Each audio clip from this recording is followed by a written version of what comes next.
सातारा जिल्ह्यातील जावळी तालुका आजवर दुर्गम म्हणून ओळखला जाणारा हा भाग आता विकासाच्या नव्या वाटेवर आहे. सायघर पर्यटन क्षेत्राला जोडणारा 15 किलोमीटरचा डोंगरी नागमोडी कच्चा रस्ता अखेर तयार झालेला आहे. स्वातंत्र्यानंतर पहिल्यांदाच डोंगर फोडून बांधलेल्या या रस्त्यामुळे 60 ते 70 गावांचा खऱ्या अर्थाने विकास होणार आहे. जावळी तालुक्यातील सायघर परिसर निसर्ग संपन्न असूनही रस्त्याअभावी दुर्लक्षित होता. डोंगराळ भागात साधी गाडीही जाऊ शकत नव्हती. रुग्णांना डोलीतून न्यावे लागायचे. पावसाळ्यात तर संपूर्ण संपर्कच तुटायचा. शिवेंद्रराजे बांधकाम मंत्री झाल्यानंतर पहिल्यांदाच डोंगरी विभागातून रस्ते पोखरून स्वतंत्र काळानंतर जावळी तालुक्याला एक नवीन दिशा देण्याचे काम शिवेंद्रराजे भोसले यांनी केलेले आहे. आता 15 किलोमीटरचा नागमोडी डोंगरी रस्ता तयार झालेला असून डोंगर फोडून मुरुम टाकून हा कच्चा रस्ता बनवण्यात आलेला आहे. यामुळे सायघर पर्यटन क्षेत्र थेट मुख्य रस्त्याला जोडले गेले. या रस्त्यामुळे 60 ते 70 दुर्गम गावांना दिलासा मिळालेला आहे. शेतीमाल बाजारपेठेत नेणे, मुलांना शाळेत जाणे, रुग्णांना दवाखान्यात पोहोचवणे सोपे झाले असून दळणवळण सुधारल्याने या भागातील पर्यटनालाही मोठी चालना मिळणार आहे. सायघरचा निसर्ग आता पर्यटनासाठी खुला झालेला आहे. सार्वजनिक बांधकाम मंत्री शिवेंद्रसिंहराजे भोसले यांनी मंत्रिपदाची सूत्रे हाती घेतल्यानंतर आणि वसंतराव मानकुमरे यांच्या सततच्या पाठपुराव्यामुळे हा रस्ता मार्गी लागला असून वर्षानुवर्षे प्रलंबित असलेला प्रश्न सुटल्याने ग्रामस्थांमध्ये आनंदाचे वातावरण आहे. एक रस्ता फक्त 2 गावांना नाही तर 70 गावांच्या भविष्याला जोडतो. जावळीतील हा डोंगरी रस्ता त्याचेच प्रतीक आहे. दळणवळणासोबतच आता येथील पर्यटनाचा दर्जाही उंचावणार आहे.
तालुक्याचा आपल्या सर्वांगीण विकास करण्याचं आपण नियोजन नेहमीच करत आलोय आणि पुढे सुद्धा करत राहू. तर काही कुठं कमतरता येईल किंवा कोण कमी पडेल असं नाही.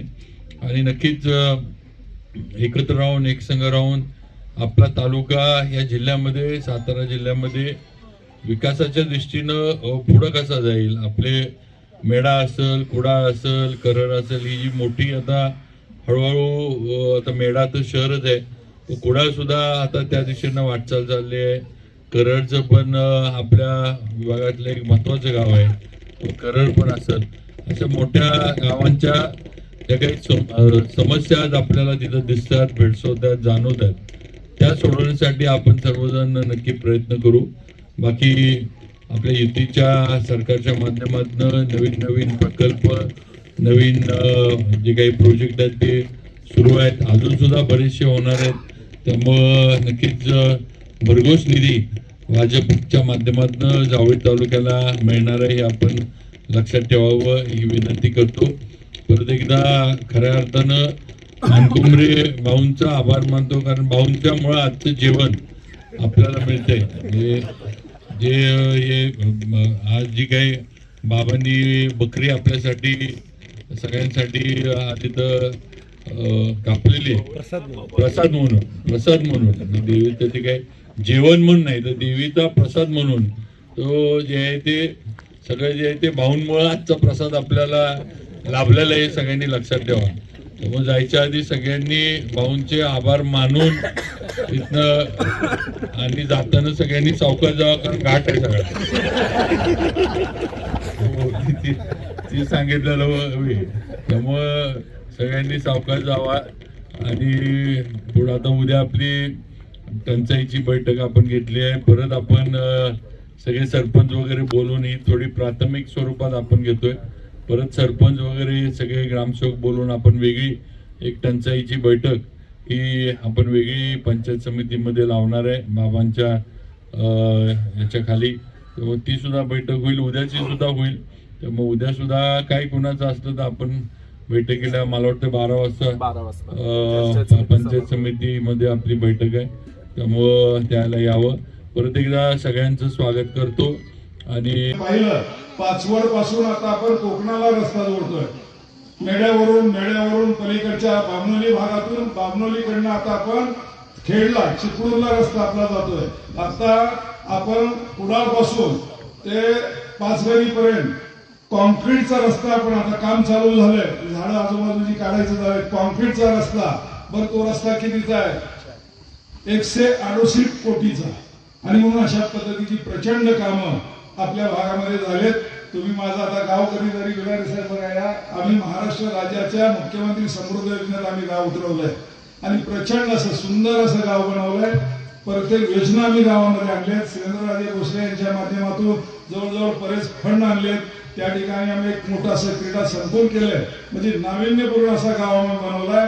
त्याच पद्धतीचं आपलं सुद्धा गाव आपला परिसर बनावा. हा भाग आपला मोठा झाला पाहिजे, वाढला पाहिजे आणि आपल्या भागाचं नाव आपल्या या जिल्ह्याच्या पटलावर यावं अशी मी या निमित्ताने शुभेच्छा देतो. आणि आपल्या सर्वांना आमचे पत्रकार इम्तियाज भाई आलेत, बाकीचे आलेत. वाढदिवस आहे. भाईचा वाढदिवस पण आपण आता या ठिकाणी. नमस्कार, मी संदीप परामणे, भारतीय जनता पार्टी जावली तालुका अध्यक्ष. आज मी खऱ्या अर्थानं नमूद करेन की जावली तालुक्यामध्ये माननीय नामदार श्रीमंत छत्रपती शिवेंद्रसिंहराजे भोसले यांनी सार्वजनिक बांधकाम विभागाची जबाबदारी घेतल्यानंतर तातडीनं एक सगळ्यात अधोरेखित करण्याची बाब अशी असेल की कावडी पानस रस्ता माननीय जावली तालुका नेते वसंतराव मानकुंडे भाऊ यांच्या पाठपुराव्यानं तो रस्ता आज पूर्णत्वास येत आहे. जवळजवळ त्या रस्त्यामुळे 60 ते 70 गावांचं भविष्य जोडलं गेलं आहे. त्या रस्त्यामुळे महाबळेश्वर पाचगणीची बाजारपेठ आम्हाला जवळ आलेली आहे. मग ते शैक्षणिक विभाग असेल मुलांसाठी किंवा आर्थिक बाजारपेठ असेल किंवा भाजीपाल्याचे देवाणघेवाण असेल, या सर्व गोष्टी जवळ आलेल्या आहेत. दुसरी गोष्ट, पर्यटनासाठी हा रस्ता खुला झाल्या कारणाने पर्यटन क्षेत्र सुद्धा वाढ झालेलं आहे. शिवेंद्रराजे भोसले यांच्या नजरेतून ही गोष्ट चुकली नाही की हे पर्यटनासाठी हे क्षेत्र फायद्याचं आहे.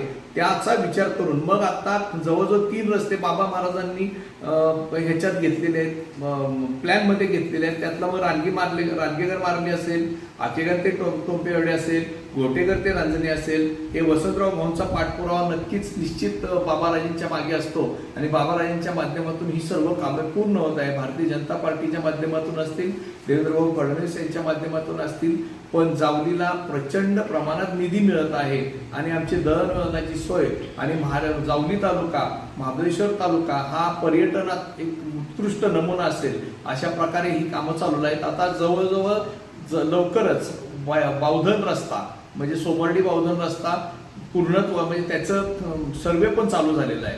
तो रस्ता करण्याच्या माध्यमातून तिथून बोगद्यानं ते जवळजवळ 7 ते 8 किलोमीटरच वाई असेल, जी आता आम्हाला 30 किलोमीटर लागतं वाईला जायला, ते 8 किलोमीटरमध्ये होईल. त्यामुळे जावली तालुका पूर्ण त्या रस्त्याने दळणवळण होईल. 30 वर्षाचं प्लॅन करून त्या रस्त्याचं नियोजन बाबाराजेंनी व्हावं असे आदेश अधिकाऱ्यांना पण दिलेले आहे प्लॅन करण्यासाठी. आपल्या तालुक्यातील जिल्ह्यातील बातम्या सर्वप्रथम पाहण्यासाठी आजच सातारा न्यूजला YouTube चॅनलवर सबस्क्राईब करा, लाईक करा, शेअर करा आणि बेल आयकॉन प्रेस करायला विसरू नका.